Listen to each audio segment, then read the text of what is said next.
Assalamu alaikum wa rahmatullahi wa barakatuh, bienvenue sur Islam Connect, la chaîne qui rapproche les cœurs d'Allah, éclaire les âmes par le Coran et renforce notre foi au quotidien. Que Allah vous bénisse et vous accorde la paix. La foi est sans aucun doute le plus grand cadeau qu'Allah puisse accorder à un être humain. Beaucoup de personnes passent leur vie à rechercher la richesse, le succès, la reconnaissance ou le pouvoir, pensant que ces choses leur apporteront le bonheur. Pourtant, toutes ces blessures peuvent disparaître du jour au lendemain. L'argent peut être perdu, la santé peut s'affaiblir, les relations peuvent changer et les situations peuvent se renverser en un instant. Mais lorsqu'une personne possède une foi sincère et solide, elle détient une richesse que rien dans ce monde ne peut véritablement remplacer.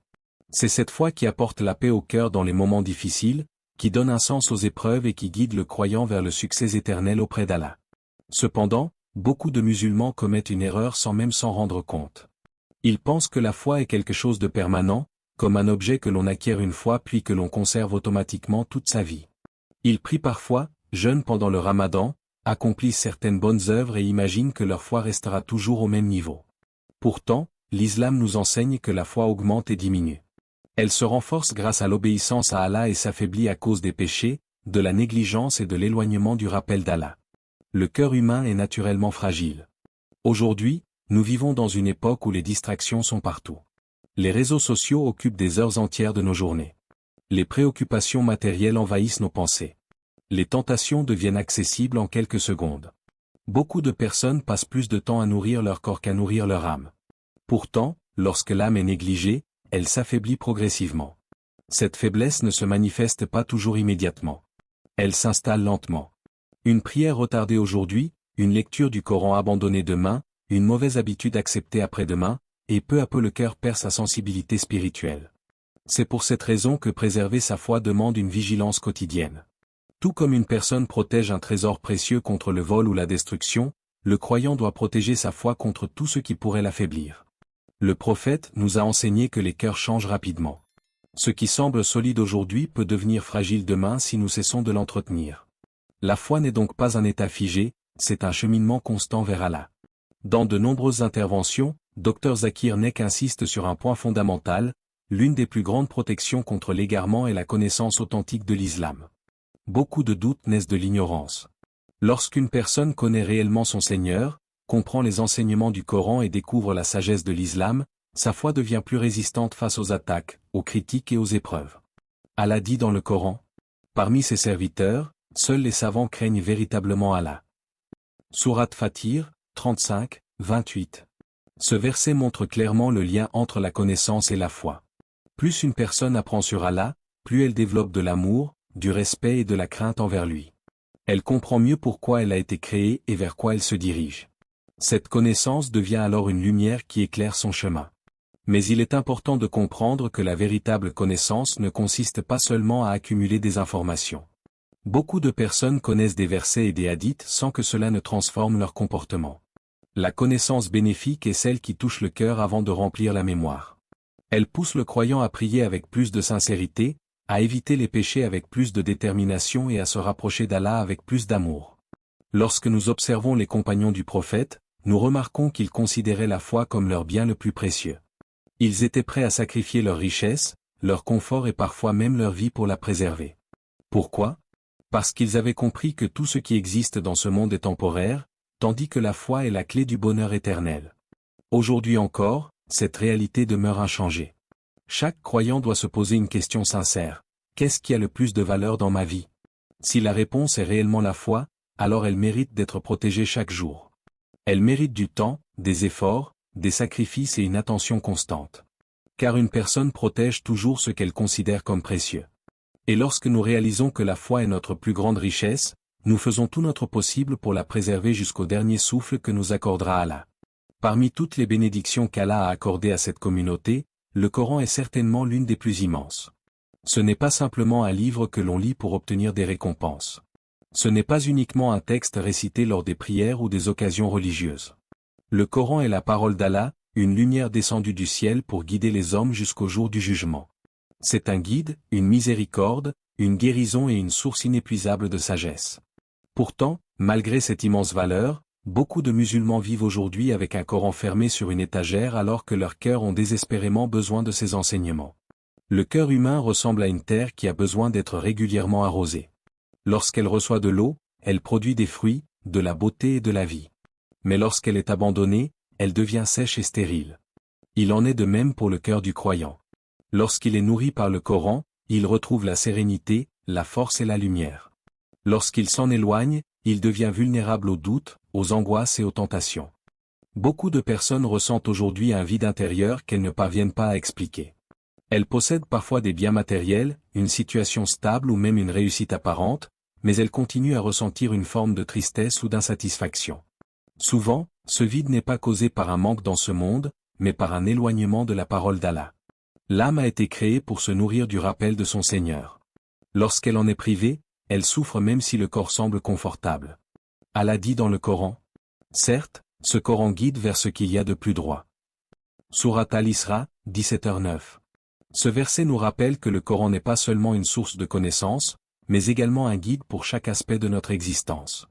Il nous montre comment adorer Allah, comment traiter nos proches, comment faire face aux épreuves et comment trouver le bonheur véritable. Dans un monde où les idéologies changent constamment et où les repères deviennent parfois confus, le Coran demeure une lumière stable qui ne s'éteint jamais. Lorsque les difficultés frappent, beaucoup cherchent des réponses partout sauf dans le livre d'Allah. Pourtant, le Coran contient des récits extraordinaires qui renforcent le cœur. Lorsque nous lisons l'histoire du prophète Youssouf, nous apprenons la patience face à l'injustice. Lorsque nous méditons sur l'histoire de Moussa, nous découvrons la confiance en Allah malgré les obstacles. Lorsque nous réfléchissons aux épreuves du prophète Mohammed, nous comprenons que les difficultés font partie du chemin des croyants sincères. Mais entretenir une relation avec le Coran ne signifie pas simplement le réciter rapidement sans comprendre son sens. L'objectif est de vivre avec le Coran. Chaque verset doit être accueilli comme un message personnel adressé à notre cœur. Lorsque le Coran parle du paradis, nous devons ressentir le désir de l'atteindre. Lorsqu'il met en garde contre les péchés, nous devons chercher à nous corriger. Lorsqu'il évoque la miséricorde d'Allah, nous devons renforcer notre espoir en lui. Allah dit également. Ne médite-t-il donc pas sur le Coran? Surat An-Nisa, 4, 82. Cette invitation montre que la réflexion est essentielle.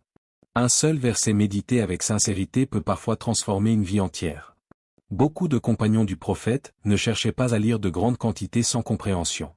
Ils apprenaient les versets, les comprenaient puis les mettaient en pratique avant de passer au suivant. Le prophète a aussi souligné l'importance du Coran dans la vie du croyant. Il a dit « Le meilleur d'entre vous est celui qui apprend le Coran et l'enseigne. » Rapporté par Al-Bukhari. Cette parole montre l'immense statut de ceux qui consacrent du temps à la parole d'Allah. Même quelques minutes par jour peuvent produire des changements profonds dans le cœur. Ce qui compte avant tout, c'est la régularité et la sincérité. Peu importe ton niveau aujourd'hui. Peut-être que tu lis difficilement le Coran. Peut-être que tu as pris l'habitude de le délaisser. Peut-être même que plusieurs jours ou plusieurs semaines sont passés sans que tu l'ouvres. L'important est de recommencer. Allah aime les efforts sincères, même lorsqu'ils sont modestes. Quelques versets lus chaque jour avec réflexion valent mieux qu'une grande quantité lus sans présence du cœur. Plus une personne s'attache au Coran, plus elle trouve la force de résister aux influences négatives qui l'entourent. Les tentations perdent de leur pouvoir, les épreuves deviennent plus supportables et les inquiétudes diminuent progressivement. Le Coran devient alors un compagnon fidèle dans les moments de solitude, une lumière dans les périodes d'obscurité et un guide qui rapproche constamment le croyant de son Seigneur. L'être humain a été créé pour vivre avec les autres. Personne ne traverse cette vie complètement seul. Nous sommes constamment entourés de personnes qui influencent nos pensées, nos choix, nos habitudes et même notre manière de voir le monde. C'est pourquoi l'islam accorde une importance immense aux fréquentations. Beaucoup de gens sous-estiment leur impact, pensant qu'ils peuvent rester les mêmes quelles que soient les personnes qui les entourent. Pourtant, avec le temps, les comportements de nos proches finissent souvent par déteindre sur nous, parfois sans que nous nous en rendions compte. Imagine une personne qui entre dans une pièce remplie de parfums. Même si elle n'achète rien et ne touche à rien, elle ressortira avec une bonne odeur sur ses vêtements. À l'inverse, si elle passe du temps dans un endroit rempli de fumée ou de mauvaise odeur, cette odeur finira également par s'accrocher à elle. Les fréquentations fonctionnent exactement de la même manière. Les personnes que nous côtoyons régulièrement laissent une empreinte sur notre cœur. Elles peuvent nous rapprocher d'Allah ou nous éloigner progressivement de lui. C'est pour cette raison que le prophète a donné un conseil extrêmement précieux lorsqu'il a dit « L'homme suit la religion de son ami proche, que chacun de vous regarde donc qui il prend pour ami. » Rapporté par Abu Daoud. Cette parole prophétique est profonde. Elle ne dit pas simplement que l'ami influence certains comportements. Elle indique que cette influence peut atteindre la religion elle-même. Avec le temps, les croyances, les priorités et les valeurs peuvent être affectées par les personnes qui nous entourent. Une personne qui fréquente constamment ceux qui négligent la prière risque de considérer cette négligence comme normale. Une personne entourée de gens qui parlent constamment d'Allah, du Coran et des bonnes œuvres sera naturellement encouragée à faire de même. L'influence des fréquentations est souvent discrète. Elle ne se produit pas en une journée. C'est un processus lent. Au début, certaines mauvaises habitudes peuvent sembler insignifiantes. Puis elles deviennent acceptables. Ensuite, elles deviennent normales. Enfin, elles deviennent une partie de notre vie. C'est ainsi que beaucoup de personnes s'éloignent progressivement du droit chemin sans même réaliser à quel moment le changement a commencé. Dans notre époque, cette influence est encore plus forte. Les fréquentations ne se limitent plus aux personnes que nous rencontrons physiquement. Aujourd'hui, les réseaux sociaux, les vidéos, les influenceurs et les contenus que nous regardons régulièrement font également partie de notre environnement. Ce que nous écoutons, ce que nous regardons et les personnes que nous suivons façonnent peu à peu notre manière de penser. C'est pourquoi le croyant doit être vigilant non seulement dans le choix de ses amis, mais aussi dans le choix des voix qu'il laisse entrer dans son cœur chaque jour. Allah nous rappelle dans le Coran l'importance des bonnes compagnies lorsqu'il dit « Endure patiemment avec ceux qui invoquent leur Seigneur matin et soir, cherchant sa face. » Sourate Al-Kahf, 18h28. Ce verset nous enseigne qu'il y a une bénédiction particulière dans la compagnie des personnes qui se rappellent Allah. Même lorsque notre foi faiblit, leur présence nous aide à nous relever. Leur exemple nous inspire. Leur comportement nous encourage à devenir meilleurs. Les croyants sincères jouent souvent un rôle immense dans notre vie spirituelle. Ils nous rappellent la prière lorsque nous sommes distraits. Ils nous encouragent à faire du bien lorsque nous manquons de motivation. Ils nous soutiennent lorsque nous traversons des épreuves. Ils nous conseillent avec douceur lorsque nous faisons des erreurs. Leur présence agit comme une protection contre les pièges de Shaitan. Le prophète a également comparé le bon compagnon au vendeur de musc. Même si tu n'achètes rien chez lui, tu bénéficieras malgré tout de son parfum agréable. Cette image magnifique montre que la simple présence de personnes pieuses peut avoir un effet positif sur notre cœur. Leur foi, leur patience et leur bon comportement deviennent une source d'inspiration.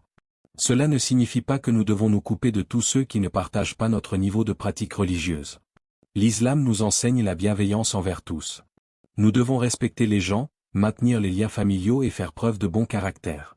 Cependant, il existe une différence entre être bienveillant avec tout le monde et choisir les personnes qui auront une influence profonde sur notre cœur. La réalité est simple, si tu veux protéger ta foi, regarde les personnes qui occupent le plus de place dans ta vie. Demande-toi si elles te rapprochent d'Allah ou si elles te distraient de son rappel. Demande-toi si elles t'encouragent vers le bien ou si elles banalisent les péchés. Car avec le temps, nous finissons souvent par ressembler à ceux que nous fréquentons le plus. Choisir soigneusement ses fréquentations est donc l'une des décisions les plus importantes pour préserver sa foi. Une bonne compagnie devient un soutien dans les moments de faiblesse, une lumière dans les périodes de doute et un véritable bouclier spirituel qui aide le croyant à rester ferme face aux défis de cette vie. L'une des réalités les plus difficiles à accepter dans cette vie est que personne n'échappe aux épreuves. Peu importe sa richesse, son statut social, son âge ou sa situation, chaque être humain sera confronté à des moments de difficulté.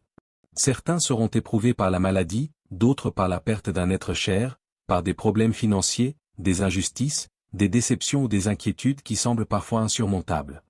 Pourtant, malgré cette vérité évidente, beaucoup de personnes sont surprises lorsque les épreuves frappent à leur porte. Elles se demandent, pourquoi moi? Pourquoi maintenant? Pourquoi Allah permet-il cela? C'est souvent à ce moment-là que la foi est mise à l'épreuve. Tant que tout va bien, il est facile de remercier Allah et de se sentir proche de lui. Mais lorsque les difficultés s'installent, certaines personnes commencent à douter, à se décourager ou à s'éloigner de leur Seigneur. Elles pensent parfois que leurs épreuves sont un signe de rejet ou de colère divine. Pourtant, l'islam nous enseigne une réalité totalement différente. Allah nous rappelle dans le Coran, « Pensez-vous entrer au paradis sans qu'Allah ne distingue ceux qui luttent parmi vous et ceux qui sont patients ?» Sourate Al-Imran, 3, 142. Ce verset nous montre que les épreuves ne sont pas un accident dans la vie du croyant. Elles font partie du chemin. Elles permettent de révéler la sincérité de notre foi, de purifier nos cœurs et de nous rapprocher davantage d'Allah. Une foi qui n'est jamais testée reste théorique. C'est dans les moments difficiles que la véritable confiance en Allah se manifeste. Lorsque nous regardons la vie des prophètes, nous découvrons que les personnes les plus aimées d'Allah ont également été celles qui ont subi les plus grandes épreuves. Le prophète Noé, a prêché pendant des siècles malgré les moqueries de son peuple. Le prophète Abraham, a été rejeté par les siens et jeté dans le feu. Le prophète Joseph, a connu la jalousie de ses frères, l'injustice et l'emprisonnement. Le prophète Job, a perdu sa santé, ses biens et une grande partie de sa famille. Quant au prophète Mohammed, il a subi les insultes, les persécutions, la pauvreté et la perte de plusieurs êtres chers. Si les épreuves étaient un signe du rejet d'Allah, alors les prophètes auraient été les premiers à en être épargnés. Pourtant, c'est l'inverse qui s'est produit. Cela nous enseigne une leçon fondamentale, la difficulté n'est pas forcément une punition. Très souvent, elle est une élévation. Le prophète a dit, « Les personnes les plus éprouvées sont les prophètes, puis ceux qui leur ressemblent le plus, puis ceux qui leur ressemblent le plus. » Rapporté par At-Tirmidhi. Cette parole nous rappelle que les épreuves peuvent être un signe de l'attention particulière qu'Allah porte à ses serviteurs. À travers elles, il purifie les péchés, renforce les cœurs et prépare des récompenses immenses dans l'au-delà. Malheureusement, lorsque nous traversons une difficulté, nous avons tendance à ne regarder que la douleur présente. Nous voyons ce que nous avons perdu, mais nous ne voyons pas toujours ce qu'Allah est en train de construire en nous. Derrière chaque épreuve se cache une sagesse, même lorsque nous ne la comprenons pas immédiatement. Certaines leçons ne deviennent visibles qu'avec le temps. Des années plus tard, beaucoup de personnes réalisent que les moments les plus difficiles de leur vie ont aussi été ceux qui les ont le plus rapprochés d'Allah. Allah dit, « Il se peut que vous détestiez une chose alors qu'elle est un bien pour vous. » Sourate Al-Baqarah, 2, 216. Combien de fois avons-nous regretté une situation avant de découvrir qu'elle contenait finalement un immense bien? Allah voit ce que nous ne voyons pas. Sa sagesse dépasse notre compréhension limitée. C'est pourquoi le croyant apprend à faire confiance à son Seigneur même lorsque le chemin semble obscur. La patience en islam ne signifie pas l'absence de douleur. Être patient ne veut pas dire ne jamais pleurer ou ne jamais ressentir de tristesse. Même les prophètes ont pleuré. Même les meilleurs croyants ressentent la souffrance. La véritable patience consiste à continuer à faire confiance à Allah malgré la douleur, à continuer à l'adorer malgré les difficultés et à refuser que l'épreuve nous éloigne de lui. Chaque fois qu'un croyant répond à une épreuve par la patience, cette épreuve devient un acte d'adoration. Chaque larme supportée avec foi, chaque inquiétude confiée à Allah et chaque difficulté affrontée avec confiance se transforme en récompense auprès de lui. Lorsque nous comprenons que chaque épreuve contient une sagesse divine, notre regard change complètement. Nous cessons de voir les difficultés uniquement comme des obstacles.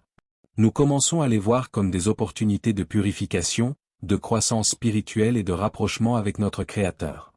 La douleur peut rester présente, mais grâce à la patience, elle devient un chemin vers l'élévation, une source de récompense et une preuve de notre confiance en Allah. Parmi les plus grandes illusions qui peuvent toucher un croyant, il y a celle de penser qu'il est suffisamment fort pour préserver sa foi par ses propres moyens. Lorsque tout va bien, lorsqu'une personne prie régulièrement, lit le Coran et s'éloigne des péchés, elle peut parfois croire inconsciemment que sa stabilité spirituelle est le résultat de ses seuls efforts. Pourtant, la réalité est tout autre. Quelle que soit sa piété, son niveau de connaissance ou son expérience dans la religion, chaque croyant reste totalement dépendant d'Allah à chaque instant de sa vie. Le cœur humain est fragile. Il peut être rempli de lumière aujourd'hui et traverser une période de faiblesse demain.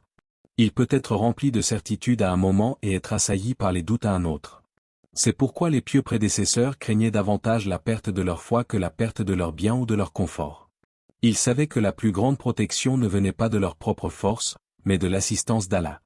Le prophète, qui était pourtant le meilleur des hommes, invoquait fréquemment son Seigneur en disant « Ô toi qui fais tourner les cœurs, affermis mon cœur sur ta religion. » Rapporté par At-Tirmidhi. Cette invocation est profondément émouvante. Si le messager d'Allah lui-même demandait constamment la fermeté de son cœur, alors combien avons-nous besoin de faire la même chose? Cette parole nous enseigne l'humilité. Elle nous rappelle que personne n'est à l'abri de la faiblesse spirituelle et que personne ne peut garantir sa propre guidée sans l'aide d'Allah. Dans notre époque, les causes qui peuvent affaiblir la foi sont nombreuses. Les distractions sont omniprésentes. Les tentations se trouvent partout. Les doutes circulent rapidement. Les préoccupations matérielles occupent souvent une grande partie de nos pensées. Face à toutes ces épreuves, il serait impossible de rester ferme sans le secours d'Allah. C'est pourquoi l'invocation, et doua, est une arme indispensable pour le croyant. L'invocation n'est pas seulement une liste de demandes adressées à Allah. C'est un acte d'adoration qui exprime notre dépendance totale envers lui. Chaque fois qu'une personne lève les mains vers son Seigneur, elle reconnaît qu'elle ne possède ni la force ni la capacité de réussir seule. Elle reconnaît que toute guidance, toute protection et toute réussite proviennent d'Allah. Allah dit dans le Coran, « Et votre Seigneur dit, invoquez-moi, je vous répondrai. » Sourate Ghafir, 40, 60. Quel immense honneur! Le Créateur des cieux et de la terre invite lui-même ses serviteurs à l'invoquer. Il ne ferme jamais sa porte. Peu importe nos erreurs passées, nos faiblesses ou nos manquements, Allah demeure toujours prêt à écouter les appels sincères de ses serviteurs. Malheureusement, beaucoup de personnes ne découvrent la puissance de l'invocation que lorsqu'elles traversent une grande difficulté. Elles se tournent vers Allah lorsqu'elles sont accablées par un problème, puis oublient parfois cette habitude lorsque la situation s'améliore. Pourtant, les croyants invoquent Allah dans les moments faciles comme dans les moments difficiles. Ils comprennent que leur besoin de leur Seigneur est permanent. Parmi les moyens les plus puissants pour préserver sa foi figurent également les prières nocturnes. Lorsque le monde dort et que le silence s'installe, le croyant se tient devant son Seigneur avec sincérité. Ces moments sont précieux parce qu'ils permettent de parler à Allah sans distraction. Beaucoup de cœurs ont retrouvé la paix grâce à quelques instants passés en prière durant la nuit. Beaucoup de larmes ont été essuyées et beaucoup d'épreuves sont devenues plus légères grâce à ces moments d'intimité avec le Créateur. Le repentir joue également un rôle essentiel dans la protection de la foi. Chaque être humain commet des erreurs. Aucun croyant n'est parfait. Cependant, ce qui distingue les serviteurs sincères, c'est leur capacité à revenir vers Allah lorsqu'ils tombent. Chaque repentir sincère nettoie le cœur et renouvelle la relation avec le Seigneur des mondes. Le rappel d'Allah, ou dhikr, est lui aussi une source immense de force spirituelle. Plus une personne se rappelle Allah au cours de sa journée, plus son cœur reste vivant. Les inquiétudes diminuent, les pensées négatives perdent de leur force et la tranquillité s'installe progressivement. Allah dit, « Ceux qui ont cru et dont les cœurs se tranquillisent à l'évocation d'Allah. » N'est-ce point par l'évocation d'Allah que se tranquillisent les cœurs? Sourate Ar-Ra'd, 13h28. Cette paix intérieure est l'un des plus grands cadeaux qu'Allah accorde à ses serviteurs. Elle ne dépend ni de la richesse, ni du statut social, ni des circonstances extérieures. Elle naît de la proximité avec Allah. Plus nous multiplions les invocations, plus nous reconnaissons notre besoin de guidance. Plus nous nous tournons vers Allah avec sincérité, plus notre cœur se renforce. La foi n'est pas préservée uniquement par nos efforts personnels, mais par la miséricorde et l'assistance d'Allah. Celui qui frappe régulièrement à la porte de son Seigneur ne sera jamais abandonné. Celui qui place sa confiance en lui trouvera toujours une lumière dans l'obscurité, une force dans la faiblesse et une protection face aux épreuves de cette vie. Préserver sa foi est l'un des plus grands défis de cette vie, mais c'est aussi l'une des plus belles missions qu'un croyant puisse accomplir. Nous avons vu que la foi est un trésor précieux qui nécessite une attention constante. Elle se renforce par la connaissance authentique de l'islam, par une relation sincère avec le Coran, par le choix de bonne fréquentation, par la patience face aux épreuves et par les invocations régulières adressées à Allah. Dans un monde rempli de distractions, de doutes et de tentations, il est essentiel de revenir constamment vers notre Seigneur. Chaque jour est une nouvelle opportunité de purifier notre cœur, de corriger nos erreurs et de renforcer notre lien avec Allah. Même lorsque notre foi semble faible, nous ne devons jamais perdre espoir. Allah est le très miséricordieux, celui qui accueille le repentir et guide ceux qui le cherchent sincèrement. Si cette vidéo t'a apporté un rappel bénéfique, abonne-toi à Islam Connect, partage cette lumière autour de toi et laisse un commentaire afin que davantage de personnes puissent profiter de ce message. Chaque partage peut être une cause de bien immense auprès d'Allah. Merci d'avoir ouvert ton cœur à cette parole. Que la paix d'Allah t'accompagne, qu'il protège ta foi, illumine ton chemin et te compte parmi ses serviteurs sincères. Allah dit dans le Coran, « Ceux qui ont cru et dont les cœurs se tranquillisent à l'évocation d'Allah. » N'est-ce point par l'évocation d'Allah que se tranquillisent les cœurs? Sourate Ar-Ra'd, 13h28. Que Allah fasse de nous des croyants fermes, sincères et constants jusqu'à notre dernier souffle. Amma.